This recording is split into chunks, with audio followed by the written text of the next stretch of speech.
Well, good evening, ladies and gentlemen, and welcome to the Undisputed Heavyweight Champion of the World show made for the fans by a fan. I am your host, as always, Richard Tiemann. This is the Undisputed Heavyweight Champion of the World show made for the fans by a fan. This is the Fan Show.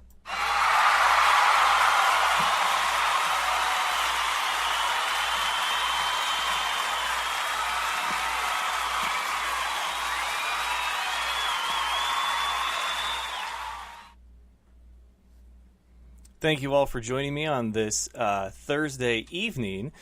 Got to make sure that I got all the levels right here, so bear with me for just a second. I believe we have some technical issues, but we'll get it sorted out. We'll resume. Give me a couple of minutes here. We'll be right back.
All right, ladies and gentlemen, we are back, and I guess the technical difficulties have worked themselves out, so we are going to go ahead and resume business as usual, and I do want to thank you once again for joining me on this Thursday edition of The Fan Show. It is going to be a great one. I do think that we've got a lot to cover, so we're going to dive right in. And as far as the headlines today, well, let's go ahead. We've done enough stalling for the evening. Let's get right to it.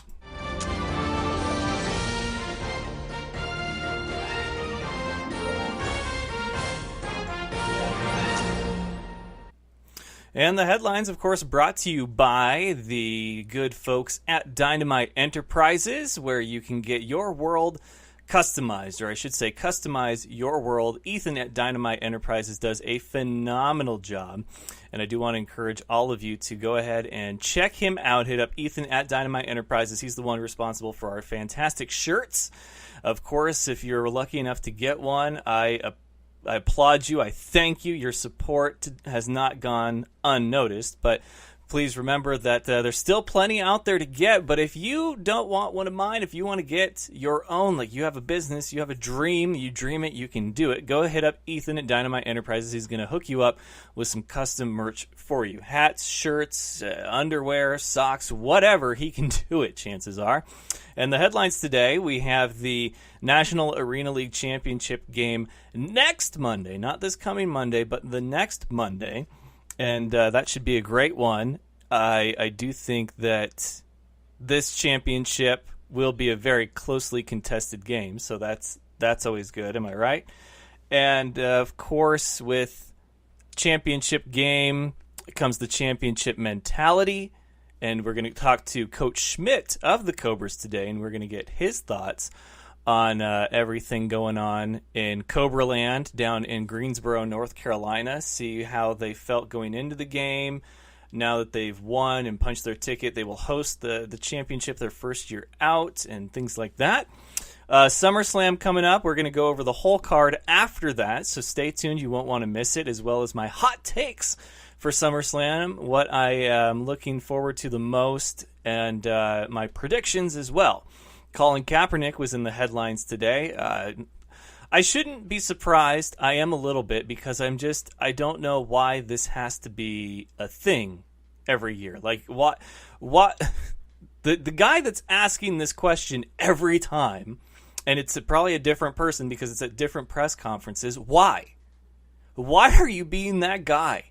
Why can't we just let sleeping dogs lie? Why do you have to bring this crap up so that social media ignites all over again and we bring up old dirt? And it's just, I hate it. I really do. It's like, if it's not Johnny Football, it's Colin Kaepernick. So John Elway, the man himself, was faced with the question today at a press conference because they made the mistake, apparently, of mentioning that they were going to look at bringing in a veteran quarterback as their quarterback too, their backup. And someone just had to go and say, have you thought about Colin Kaepernick? No, nobody's thought about Colin Kaepernick for a year. Like, let it go. Do you need to watch Frozen and sing along and just let it the F go? Because that's really what needs to happen right now. Like, clearly, he's not going to play football anymore. And I feel very confident in saying it to that degree because it's just, there's been so much talk about so much talk that he's had with teams, and it didn't go anywhere. So put the Colin Kaepernick thing to bed finally. Like, it doesn't need to get brought up every time somebody discusses what their quarterback options are. It just doesn't. Like, it's time to move on. It really is. We have bigger fish to fry in the NFL. So he apparently said, though, that Colin Kaepernick was offered a contract and he turned it down. However, the big missing headline there, or the headline within the headline, is that it was completely out of context because he's referring to a contract they offered him in 2016, which was before all the kneeling and controversy. But it's just, does it really matter right now? Like, somebody had to go and ask the dumb question. It's like with wrestling, with the world of wrestling and people that bring up CM Punk. Like, I get it. We loved him. He was great. He was fantastic. But people still bring him up all the time. It's like, how many years removed from the business does a person have to be before we stop bringing it up? It's just, it's that cousin at your family reunion that used to, like, pick on you, and now it's been, like, 10 years later, and they're like, remember when I used to pick on you? Or that guy that used to be your bully in high school at your 10-year reunion, and he's like, remember that time we threw you in the dumpster? It's like, no, I don't, because it was 10 freaking years ago. Like, get over it. So that's my thoughts on Colin Kaepernick. Des Bryant continues to visit the Browns, which used to be where players went to let their career die. And that, I guess, is not the case right now. They could reach a deal by Friday. He turned down a deal with the Baltimore Ravens, and he is in Cleveland now. I don't know if he's drinking some kind of Kool-Aid up there, but that's not where I thought he would end up. But he didn't like the Ravens deal because it was a 3-year, and with the Browns, I guess it would be a 1-year deal. So if he gets a chance to show that he's still got it and that Dez can, in fact, catch it, then maybe he'll get a longer-term deal next season with I don't know what his plans are, but this seems like the acts of a desperate player. It really, like, this is TO 2.0. That's what this is starting to be. This would be his second team, but this is probably his second of like 6 teams that he ends up playing for if he continues down this path. I would have taken the 3-year deal. I would have. So, anyway, that's neither here nor there. Congratulations to Logan Winger, one of the original members of Fan Nation, who won the 1,000-like swag bag giveaway on Facebook. We drew names. I forgot to mention that last night, but big props to Logan. Congratulations, sir. Preseason is underway right now. Week 2, I believe there's only a couple of games that started. Let's take a look at what the games and the scores are right now. Oh, that's right. We got Eagles-Patriots. Patriots lead it 7-0 with just over 2 minutes left in the first quarter. Jets and Redskins just started. Everybody's going to be watching Sam Darnold when you should be watching Alex Smith. And then you have the Steelers and Packers. Packers lead at 7-0 early in the first. Wow, they scored early. So those are your preseason scores right now. We'll check in periodically throughout the show until we're wrapped up here. And then sad news, Aretha Franklin passed away today. I believe she was, 76 years old?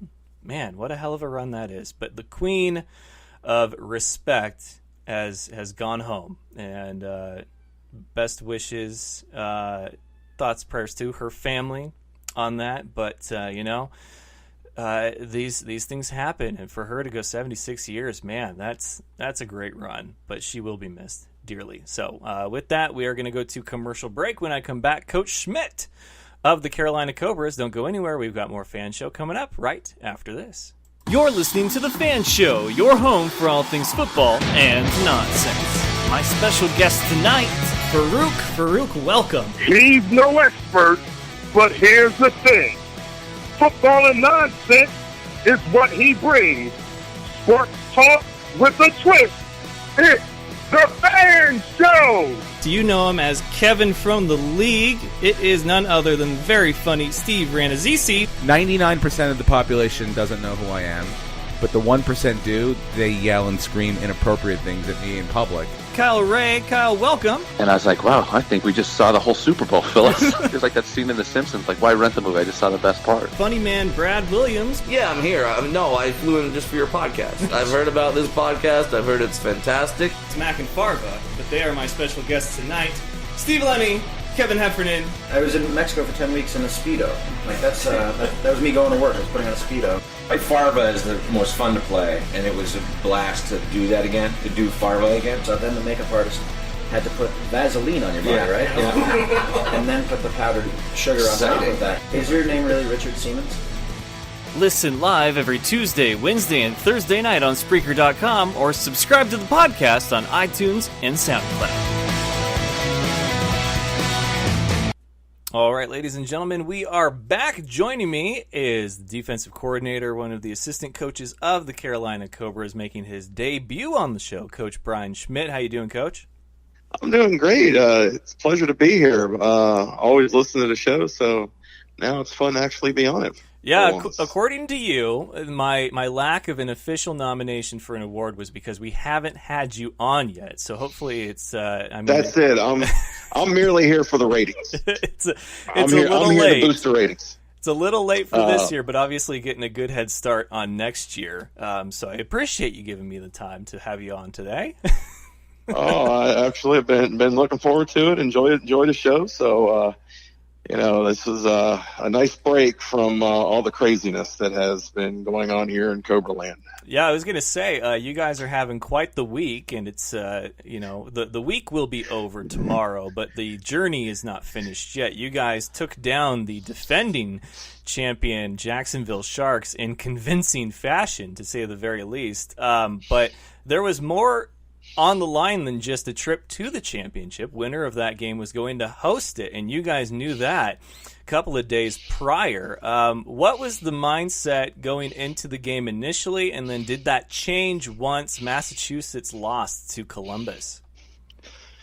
Yeah, we went in with the mindset of, obviously we're playing Jacksonville, we're at home, defending champions.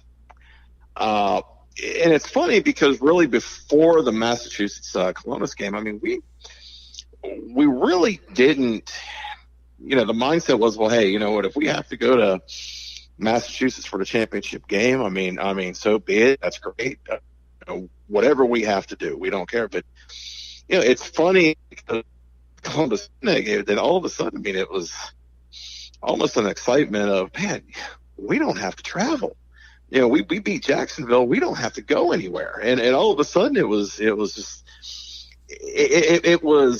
partially, from a football side, it was partial relief and just, don't have to travel, don't have to do that. We can sleep in our own beds. From a business side which I'm on both, from a business side, it was, oh Lord, we got to host a championship game if we win this. And, all the work that goes into that. So for me, it was both ends, but for the players, I mean, a chance to sleep in their own bed, be at home, that's certainly a huge advantage.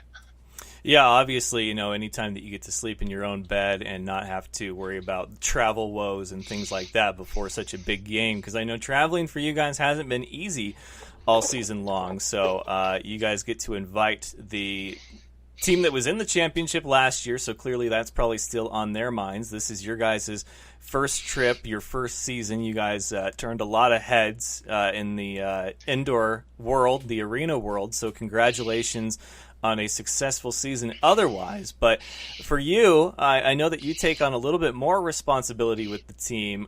Did your job become easier knowing that you guys were going to host, or has it become that much more complicated? It becomes that much more complicated.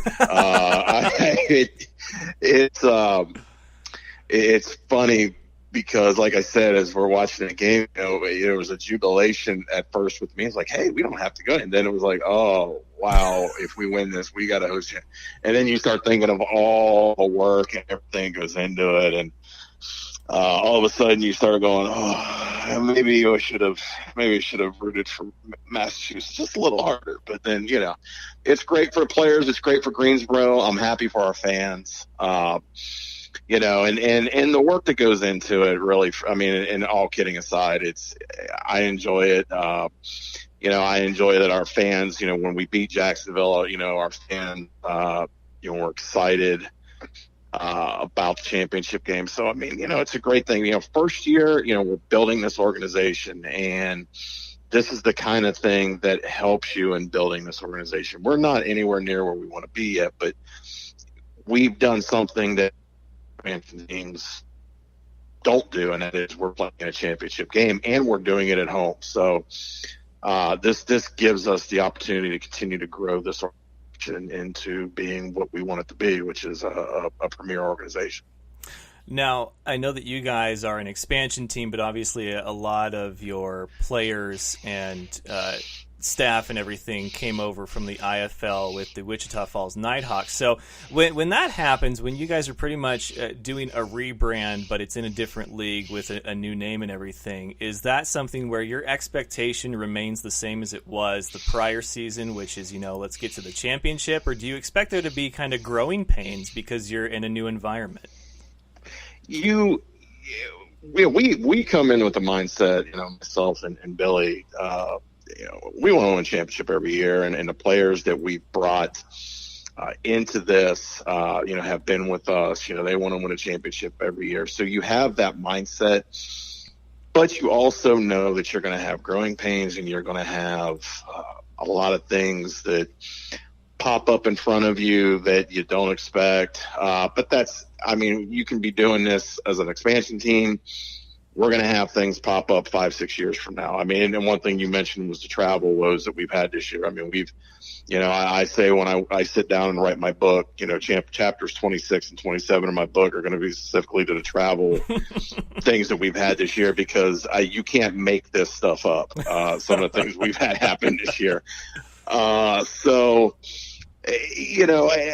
think you really, for us, and because we've, I've been doing this for a lot of years. Billy's been doing this for a lot of years. The players that have been with us, I mean, we kind of know what to expect. So, even though you're going to have things pop up, nothing surprises you, and you're able to stand it. So I think that's what we've done. And, you have to give it up to our players, because, I mean, this has been a long season. I've jokingly said I feel like really I've played 2 seasons this year and one. It's been a long year.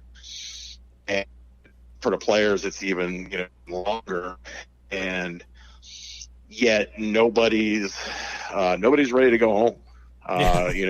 We've kept going. I know I've talked to some guys from other teams, and I know even as recently as Jacksonville, and I know there were some guys that said, man, when the game was over and we lost the game, we're ready to go home. We can't wait to go home.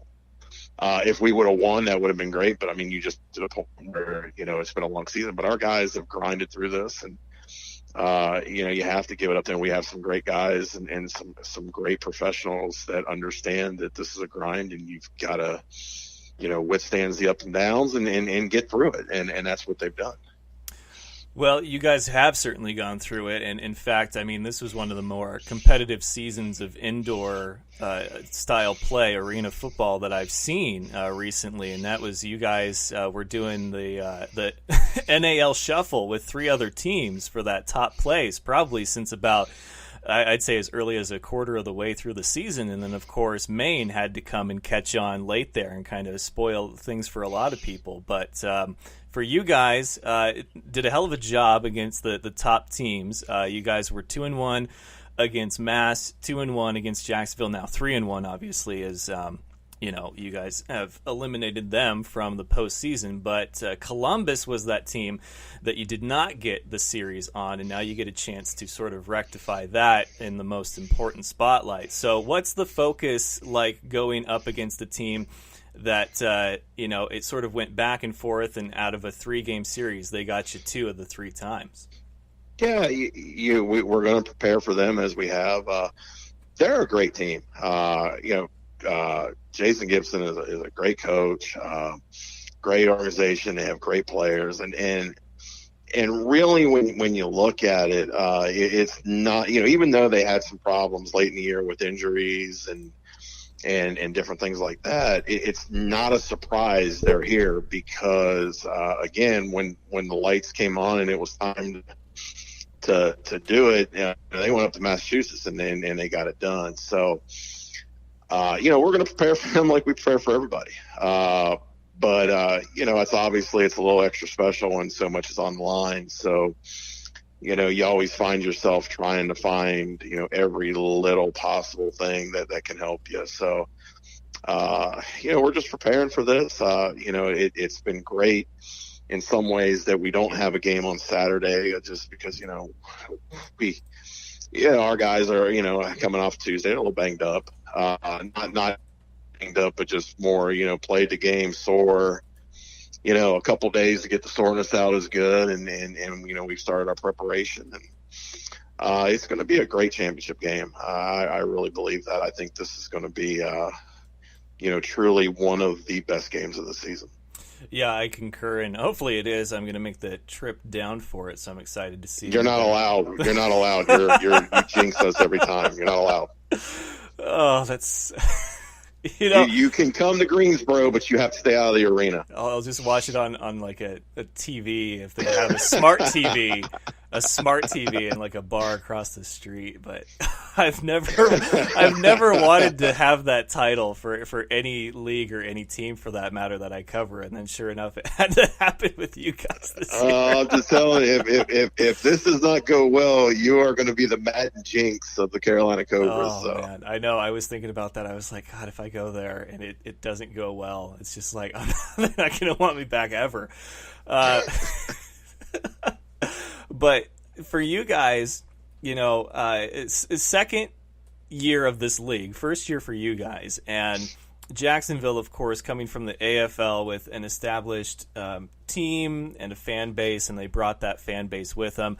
For you guys, it's kind of you have to grow within your market and get the fans to come to the games. You guys are in the championship now, but it's Monday Night Football, which shouldn't be that unheard of, but it is kind of a different style, or I guess a change of pace in the indoor game to have football on a Monday night. So for you and your responsibilities now, like what's the biggest hurdle to trying to get fans to come to Monday Night Football for a championship game of all things? It's marketing. I mean, we're up against, obstacles. First, not only is it a Monday night game because the arena didn't have the availability for the weekend, not only is it a Monday night game, but it's also the first day of school. Oh, boy. So, we've really actually, several meetings today, really putting a lot of marketing together, just a lot of things out there to get people out. I mean, this is a once, let's be honest, and I brought this up today in a meeting. I mean, with the exception of the ACC basketball tournament, in terms of a local team, there hasn't been a championship game played in Greensboro in a long time. Yeah. So look, I can sit here and say that we're going to play championship games every year because that's what we go in every year thinking. But reality is, I mean, next year we could be playing a championship game in Jacksonville. We could not get a championship. I mean, there's so many things that can happen. So, I mean, this is an opportunity. And I know that Already today, I mean, I've had a lot of our season ticket holder, a lot of our fans that are very excited about it. Their kids having school or not, they are making the plans to be here. So it's just really get everything out in the community. And look, we need to support. This is a championship game. This is a huge deal. This is just not another arena football game, another indoor football game. This is a huge deal. So it's really impressing that out in the community and saying, look, come out and support. This is a one night event. I mean, this is just not another football game. This is an event, championship game. So, we're really, really looking to press that and get people out for that one game and put on a great show and, not only help us to win a championship, but to also, catapult us into next year with season tickets and doing things next year. So a lot of things are going to definitely be coming out of this. I feel very positive about it. Yeah, of course, there's a lot of criticism, and there will be from those types of people that say, attendance is low and blah, blah, blah. But you guys have had a very vocal and passionate fan base, even if the numbers aren't quite where you've wanted. And the people that are, critical of the lower attendance numbers are the ones that are waiting for some reason for there to be a big attendance event for them to go to. And it's like, that's kind of counterproductive. If you want numbers, you have to be part of the people that go and attend these things. So there's a lot of armchair criticism that goes on. And I think you guys have done a swell job this season. And I think the one thing when people talk about criticism, one thing that I've noticed is the criticism are coming from people that don't even live here. And the one thing that you got to realize is our attendance from our first game, we had a huge attendance. Then we had a couple games where it was lower than the first game, and a lot of that was because the minor league baseball team started. You had some different things going on, and then immediately from about the fourth home game on, our attendance continually rose every game up to the regular season and then through the playoffs. Our playoff game, obviously being on a Tuesday night hurt us, but at the same time, it was definitely the people that were there got their money's worth, and there was a lot of great energy from the people that were there. And I mean, we had, it was more attendance than even, I kind of thought would happen. So, I mean, we had a better crowd than I thought we were going to get. And the energy was outstanding. And our ninth man, we actually moved our ninth man over by the Jacksonville bench, and they were incredible. They definitely made Jacksonville not enjoy that they were all there. So, the energy was great. So, we're building this thing. People have to realize, anybody that thinks you're going to put 20,000 people in our arena in the first year it's not going to happen. That doesn't happen at any level. We're building this thing, and I've seen firsthand, again, being on the business side, I've seen where this is building. Our sponsorships, season tickets, everything is starting to build. So, people that want to judge, us on a first year, let's look at what we've done this year, and now let's look at compare year 2 and year 3, and if we're continually building better and better, then we're doing exactly what you need to do. Yeah, I couldn't agree more. I think that was well said. Obviously, you're the guy that's going to kind of be a more subject matter expert on that. So, we're going to talk plenty about the championship leading up to it since we've got just over a week. But obviously, congratulations on making it that far. And hopefully, the party's not over just yet for you guys in Greensboro, bringing a championship game and hopefully a championship to Greensboro. But last time I was there, WrestleMania. It was WrestleMania weekend, and we've got SummerSlam this weekend. You've been following along very closely at all. Are you gonna, use that as part of your? I have been following somewhat. My schedule sometimes doesn't allow it, but a lot of times if I can't watch it live, I try to watch it through the week. So yeah, I've been following a little bit.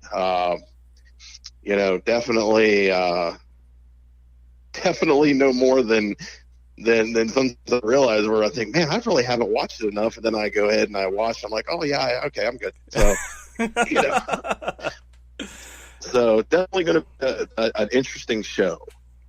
Yeah, I think it'll be good. There's some matches on it I'm very excited for. Some that I'm not sure if SummerSlam was like the best choice of venue for these particular matches, but some that I really hope that we just get over with so we don't have to hear about anymore. And yeah, you're right. I don't get them live, so I have to watch the Hulu version of them, which is a 90-minute version. And for Raw, that's great because I can't do 3 hours of Raw. I can't do 3 hours of Roman Reigns and whatever else is going on. But I feel robbed because SmackDown has been so good lately. So what's the match you're looking forward to the most Sunday for SummerSlam? I'll be honest. The one that I'm looking most is AJ Styles and Samoa Joe. That is a for wrestling fans that are not just WWE fans. That is a matchup that go on YouTube and find some of their older matches, both in TNA. They've also, I think maybe there was one or two in Ring of Honor, but go back and watch their matches and just to build up to this match. I mean, their matches historically are incredible. I think I know that they're pushing Samoa Joe now, which I'm glad. I wish they would have pushed him even more because I love watching him. He's phenomenal. And I'm also a big AJ Styles fan. I have been from way back in the day. So to me, that match is going to be must see off the hook match. I think that'll be the best match of the card.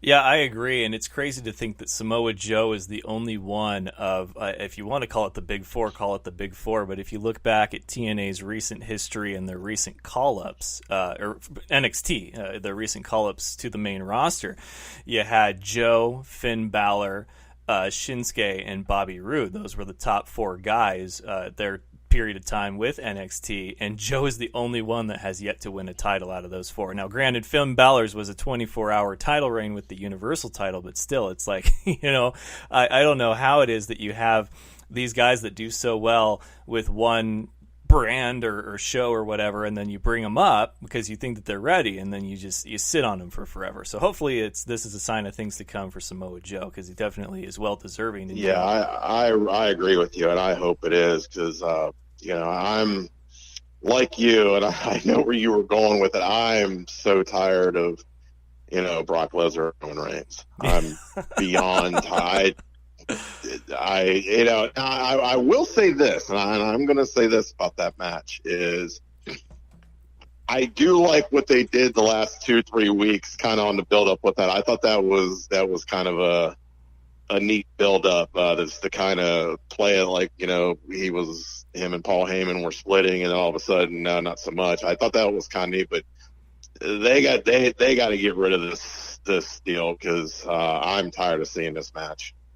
Yeah, and what's sad is that I don't even know, I can't say with confidence that Roman Reigns is going to win this, because they changed that last second for Mania, and then everybody thought, okay, well then at the Greatest Royal Rumble. But to think that Vince would have him drop the title just before he goes up for a UFC title fight. Him and Vince and Dana White are like the best of friends right now, and I think that that's crazy talk if you think Vince is going to pass up on that opportunity to cross promote. But who knows? I mean, it seems like it would make sense to finally culminate here, but it seemed like it would make sense to culminate it like the last 3 times that they've met in a championship match.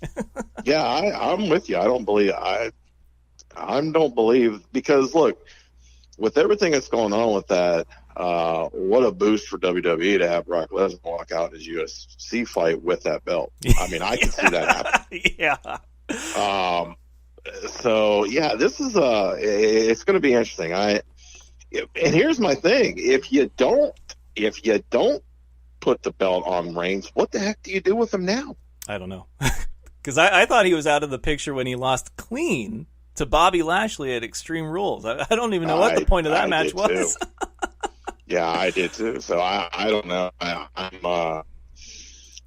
I've been questioning a lot of things with this. So, they refuse to call us to ask us our opinion. So it's a damn shame. I know. But the match I'm looking forward to the most, and as much as I wish it was at Mania, I'm glad that it's not, because it's not for the title, which, let's be honest, there's been some great rivalries that it wouldn't have changed really much, title or not. I mean, look at The Rock and John Cena. Their rematch a year later for the title just made it a little bit sweeter, but that first one the year prior was just as great and deserved every bit of main event, production that it got. But The Miz and Daniel Bryan, man, this is 8 years in the making, and I certainly hope this is not the culmination of this, because although it's been like an 8-year feud, it has not been an 8-year rivalry. Like, I want more of these two in the ring at each other's throats.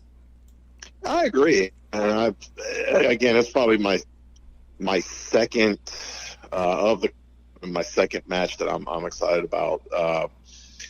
And I really don't want this to end. And I think, a lot of people give The Miz a lot of crap about, he's not a great worker.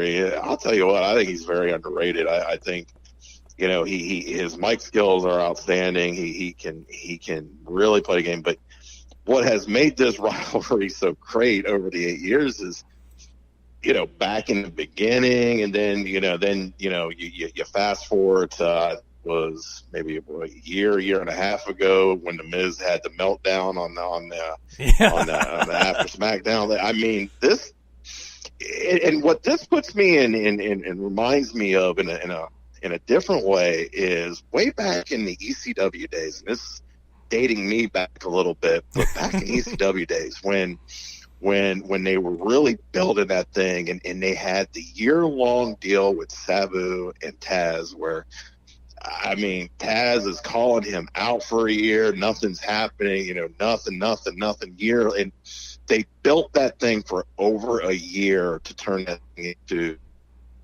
what was an outstanding rivalry. And this has kind of been the same thing. Is it started 8 years ago, went away, come back, went away.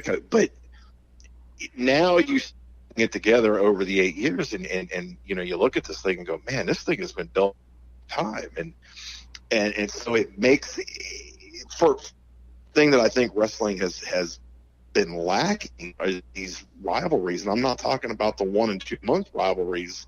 I'm talking about building something over a period of time, and this is what I think makes it compelling, is the fact that this has been built over a period of time, as opposed to something that just is thrown in front of us this week and gone in 2 months. And it feels real.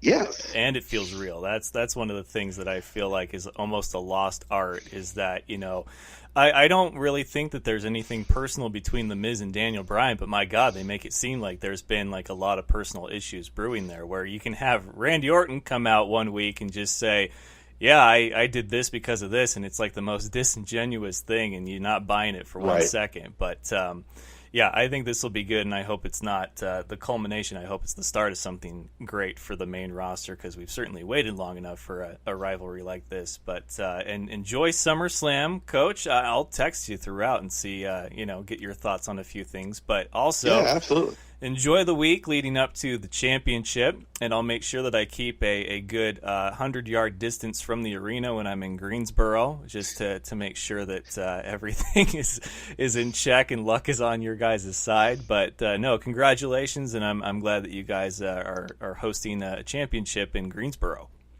I appreciate it, and looking forward to you being here. But like I said, do something to change that luck, because we're not going through this again. You went to Massachusetts and we lost. So there's something. I don't know what it is. Change your underwear or something. You got to change something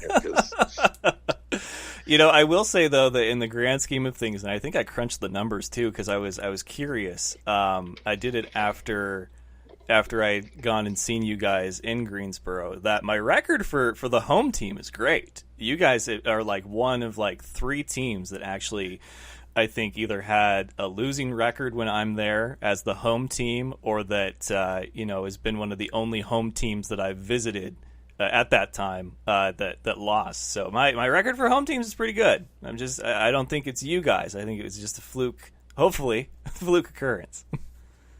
Well, like I said, make sure we change that because we can't. I don't want you to get blamed for this. No, I don't either. All right, Coach. Well, I will buy a fresh pack of underwear, socks, and everything else superstitious alike before that trip. But you get some rest. I know you've got a busy week ahead of you, so I will talk to you soon. You have a good rest of your night. You too. Thank you. Yep. All right, that was Coach Schmidt. The superstition is real. I gotta break this thing. If I go and they lose, I'll never be welcome back in Greensboro. I might not ever be welcome back in the NAL. That's so terrible. Hi, Fozzie. Oh, so this is the portion of the show where we're going to go ahead and conclude a little bit. I wrote down all the matches, and I kind of wanted to have a fun game, so I was going to reach out to a buddy of mine that I believe is going to watch SummerSlam and see if we could do some predictions. But to answer the burning question that I teased earlier, regardless of the outcome of who emerges victorious this weekend, do I believe that this is AJ Styles' last run with the WWE title? And I believe that to be true. It's a tough pill to swallow. It really is, because he's that guy. He's that next Shawn Michaels, right, where he seems to be the ageless wonder. But, you know, he spent so much time with the U.S. title, and it seemed pointless because they had it on Jinder, and then they finally had AJ beat Jinder. Thank God we have a new champion.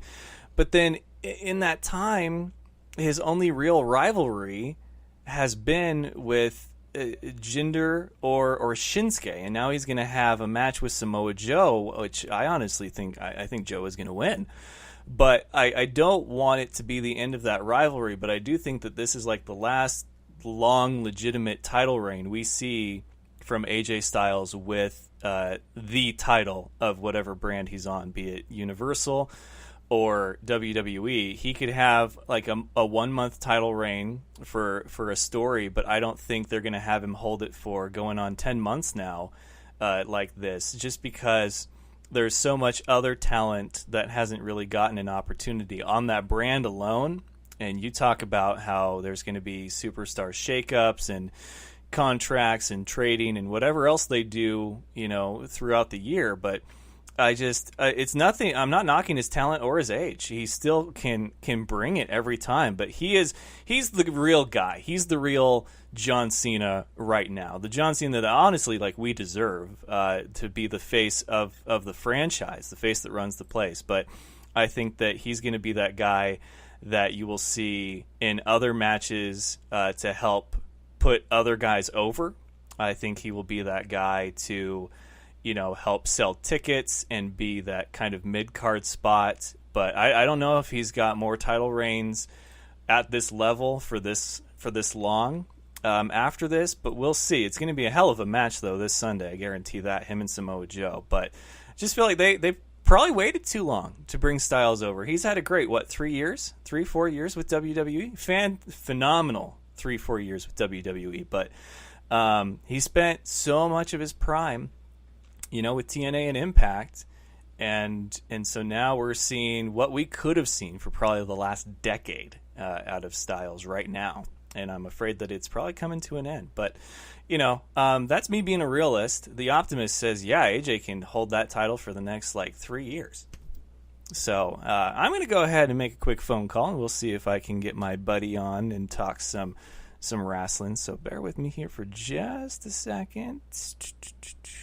Contacts.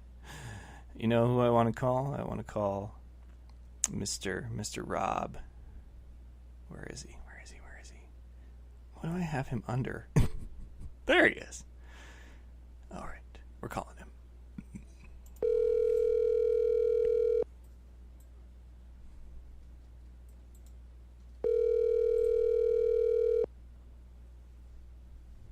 Ty Man. What's up, buddy? Nothing. What's happening? You are on the show because I wanted to have somebody on that I figured would watch SummerSlam and could make some predictions with me, because I was going to put a little skin on the winner and loser of this, if you're up for it. Oh, is that right? Yes. I figured winner gets to name the other's fantasy football team this season, since you are returning to defend your glory, your pride, and most of all your title this year. Absolutely.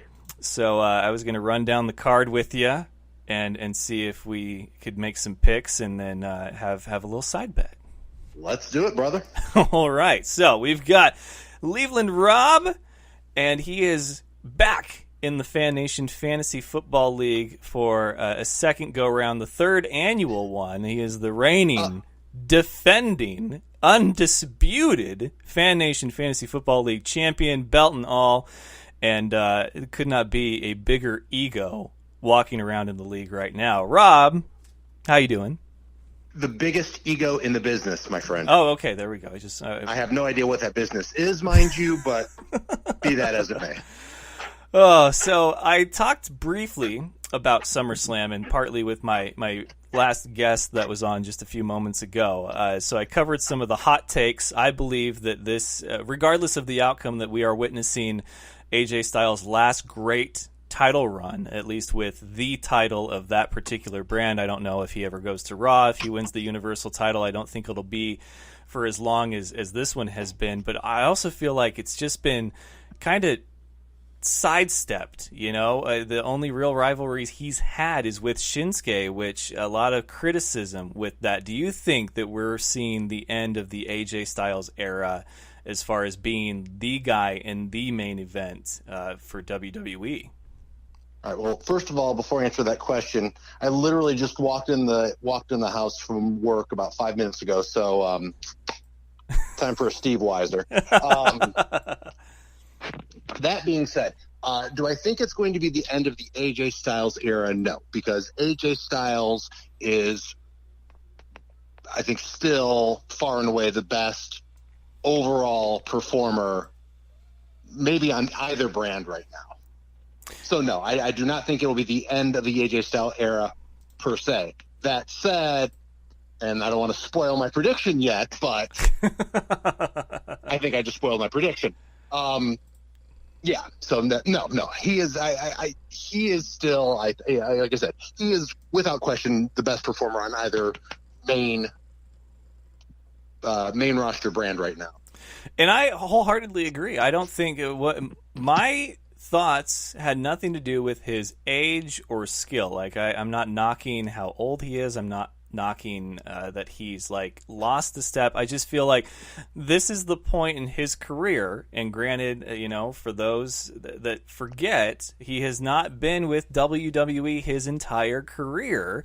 Right. For where he's at in his career, this is where we started to see John Cena slowly get phased out of the spotlight and be put on that mid-card guy that would put younger talent over. We saw it with Chris Jericho. We saw it with Shawn Michaels. We saw it with the guys that could do it in ring. We didn't see it with guys that we thought were good for that. We saw it with guys that could carry a match and put younger talent that they're trying to push over simply because they could, and it would be believable. So I don't think that it's like they're going to write him off and he goes on long extended breaks, but I do think that it's something where if the title changes hands this weekend, there could be a rivalry for a few months, but there's so much talent just lingering and waiting on that brand that they might put him down a few spots on the next card, and he'll be that guy that puts the younger talent over. That's just my thoughts, though.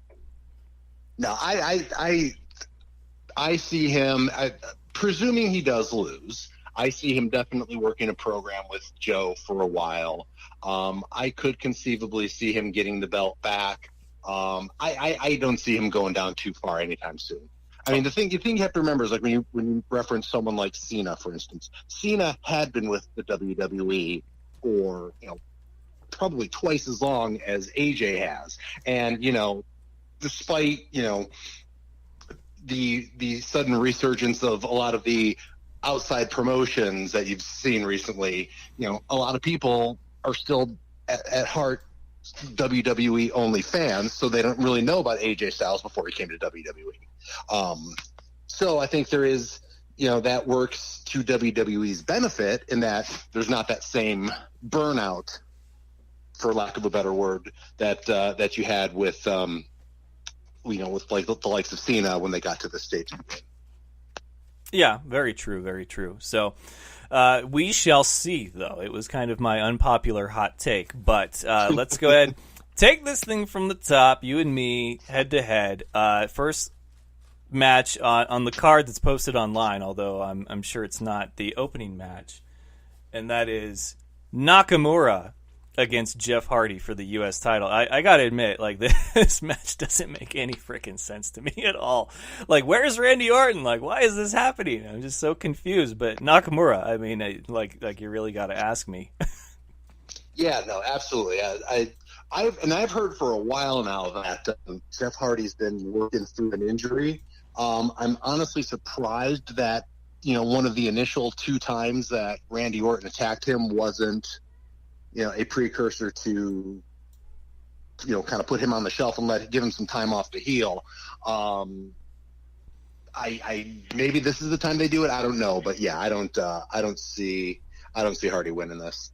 Okay, so we agree on that one. Next one, though, we got 3 choices, so hopefully we can have a difference of opinion there. Carmella, Becky Lynch, and Charlotte Flair, and I must say that I am not alone when I tweeted out that it was kind of a dick move of creative to add Charlotte to this match. Now, the popular opinion is that it's to build for something greater, which I guess instead of the Sasha Bayley feud that we've all been wanting and got a hint of, maybe it's going to be Becky and Charlotte. I don't know, but Carmella, lover, hater, I'm over it.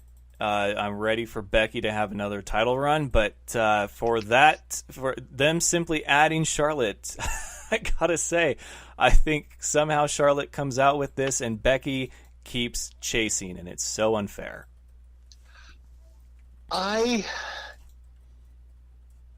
No, I think that I think at the end of the day, I think they're going to keep it on Carmella. I do think that the addition of Charlotte to this match is going to lead to a similar program between the two of them that you're seeing with Bayley and Sasha, or seeing whatever on Raw. Kind of this whole frenemies, are we going to fight each other? Are we not going to fight each other? Or whatever. I have a theory. I have this absolutely no reason to believe this other than my own perhaps wants, whatever. I have a feeling that you are going to see both women in this foursome fighting at the women's only pay-per-view in what is October. Okay. So I think you're going to see a Becky versus Charlotte, and I think you're going to see maybe a tag team between the two of them, but it's somehow the 4 of them are going to be in the ring together.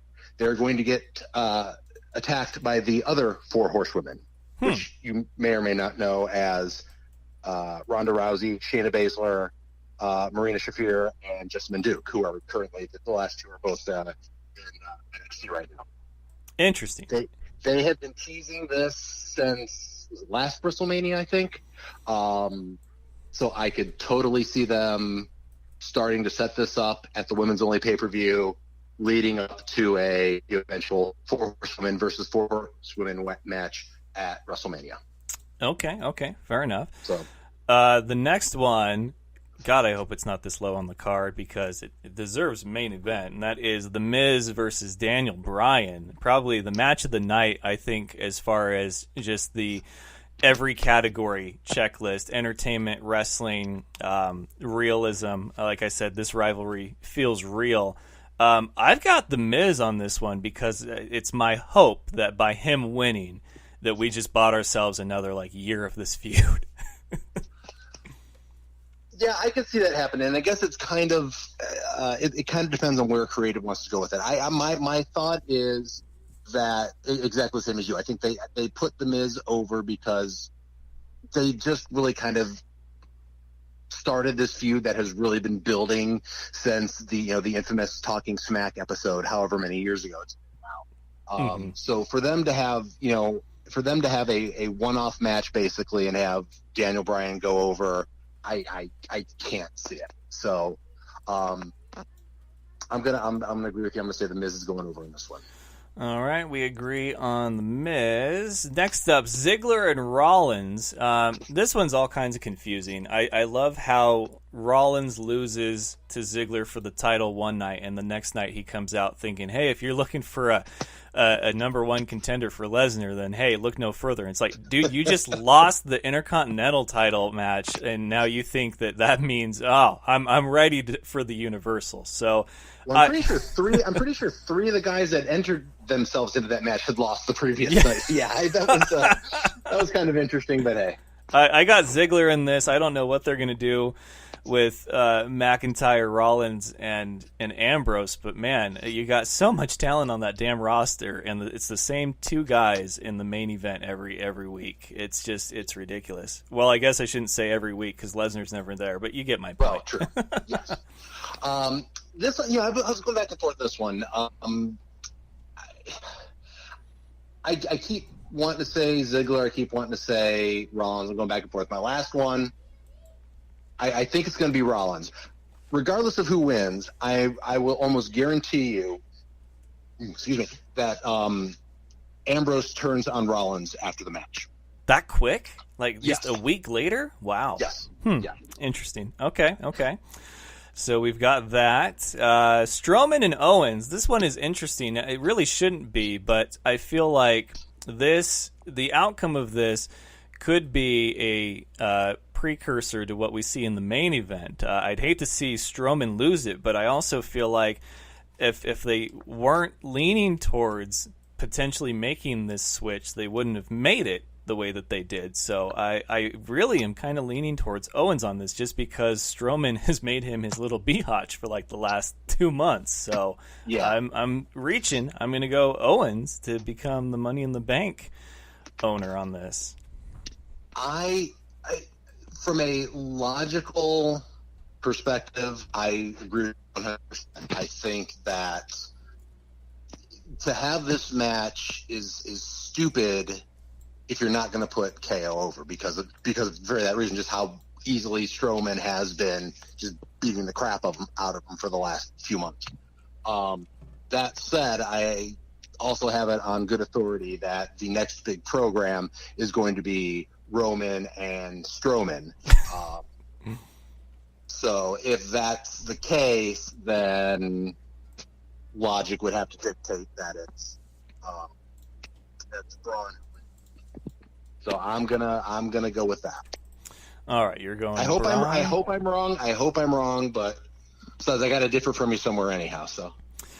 The next match, somehow this one made the main card, but yet the other one didn't, and I don't know how the hell, because I can't be more over these two than I am. Like, I'm so just done with these in a loaded division, mind you, and yet it's the New Day and the frickin' Bludgeon Brothers. Like, I can't wait for this to be over. This will be my bathroom break match. It doesn't make any frickin' sense. From a storyline perspective, I agree with you 100%. That said, I think from a working perspective, it'll be a very underrated match. I don't think it won't, steal the show or anything like that, but I think it'll be a very underrated match from a working perspective. Just because I think New Day's fantastic in the ring and they can make anyone, look that much better. I'm going to go with New Day on this one because I think they're going to, they made the big deal about them breaking the record when they were on Raw for the tag team titles. So I think they're going to maybe try and start doing another mini overall tag team champions record pursuit type of deal on SmackDown with them. So that's my guess.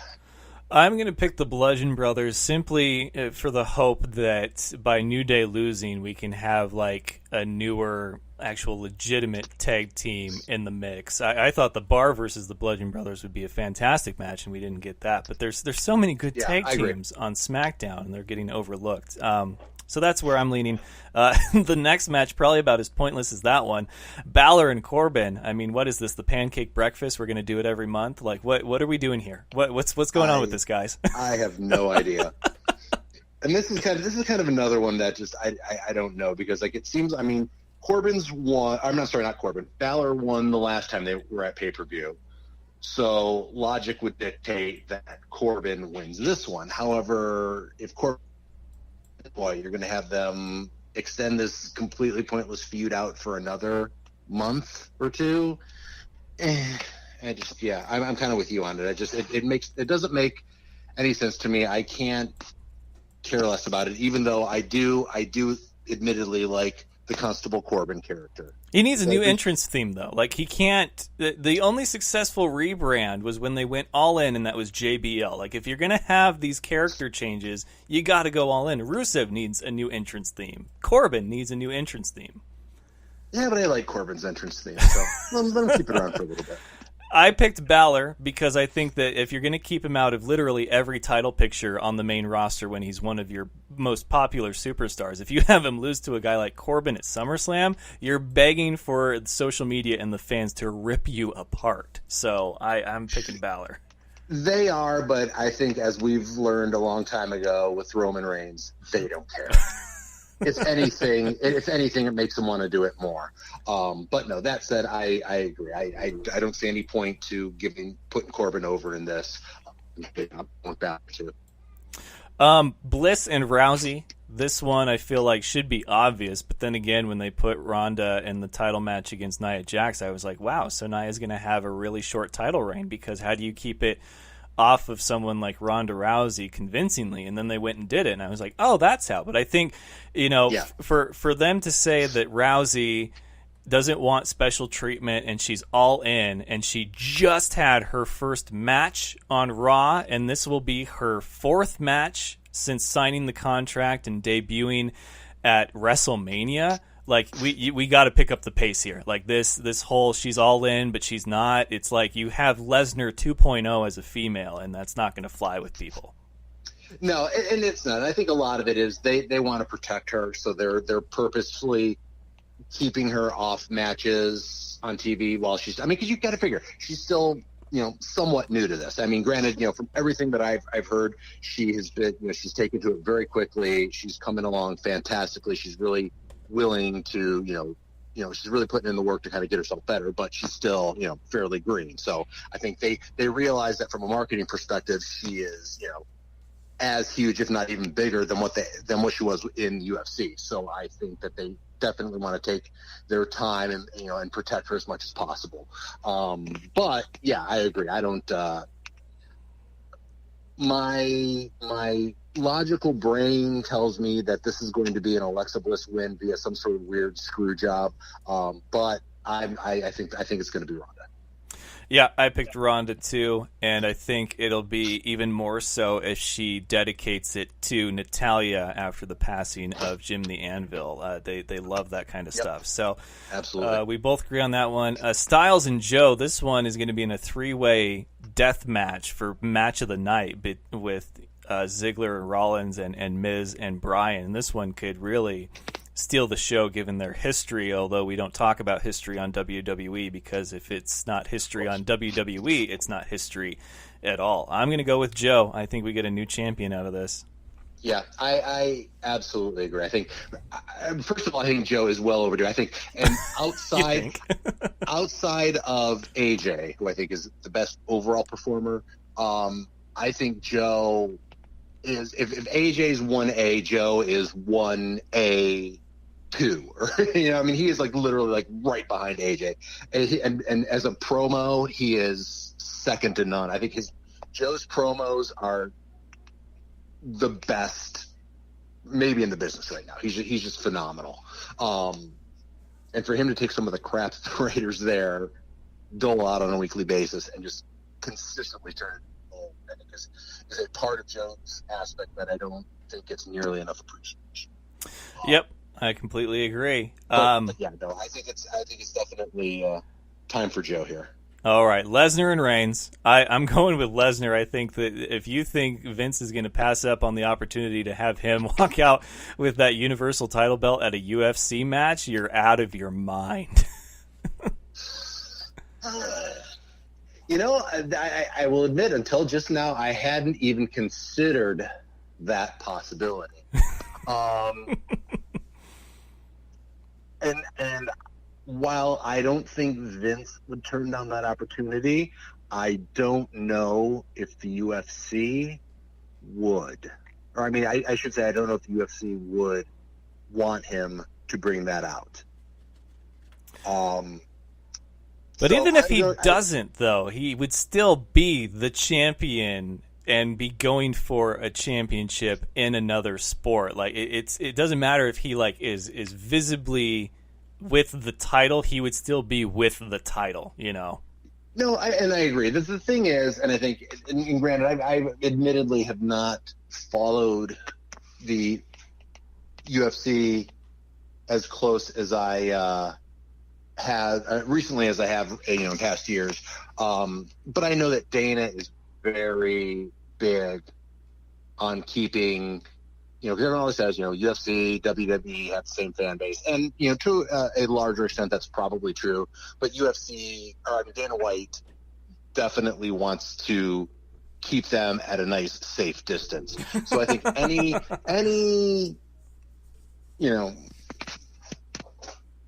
chance he can to not have that mentioned is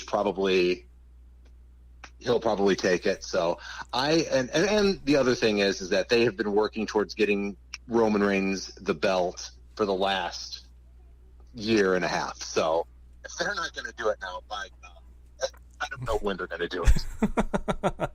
So I'm going with Roman.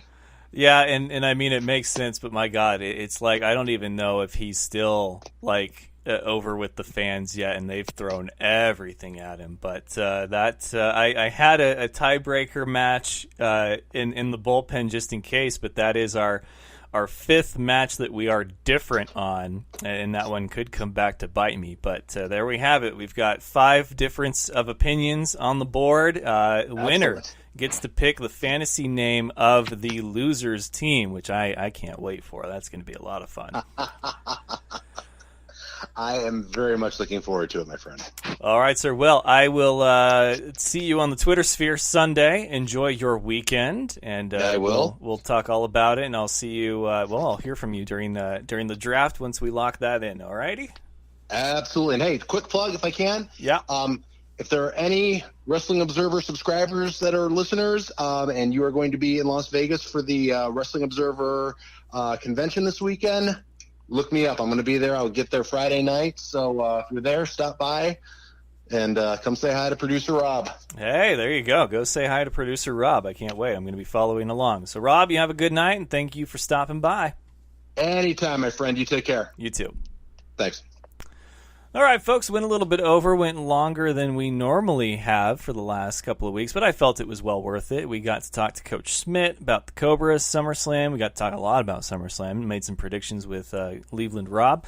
So that's going to do it for this Thursday episode. For this week's editions of the Fan Show, it was a short week, but it was still a great week. So don't forget, we've got plenty of action coming up this weekend. The National Arena League Championship is next Monday, not this coming Monday, but the next one, and we'll have plenty more to discuss next week, plus everything that happened with preseason week 2. So Tuesday, we hit it running, we hit it hard, we hit it fast, and we're going to dive right in. But enjoy the weekend. Sunday is SummerSlam, and a special start time, I'm sure, and then, of course, you have to plan for the kickoff show and everything else. So you might as well just free up your Sunday for SummerSlam. So until next time, don't forget to like, share, love, listen, and subscribe every way that you can. Twitter, Facebook, Instagram, Snapchat, iTunes, iHeartRadio, SoundCloud, and Spotify. Until next time, best of luck to you and yours. Go Niners, and remember, of course, it's all fun and games until you butt fumble. Good night, folks.